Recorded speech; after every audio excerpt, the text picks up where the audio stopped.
Hello, welcome back to the channel. Today, we're diving straight into how to effectively utilize the task checklist feature in Zoho Project. First things first, log into your Zoho Project account.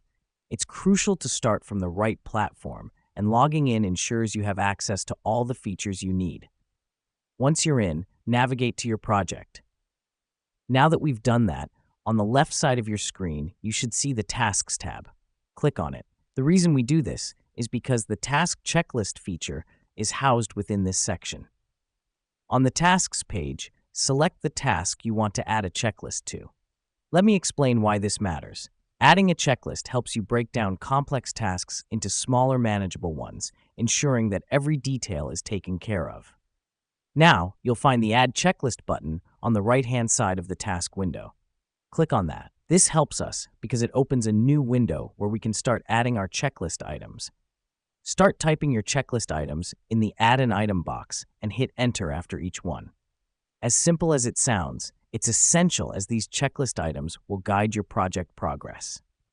And there you have it. You've created a task checklist in Zoho Project. It's as easy as pie, right?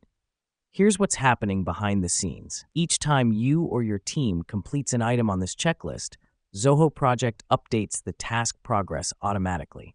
This keeps everyone on the same page and increases efficiency. Next up, to mark an item as complete, simply click on the checkbox next to it.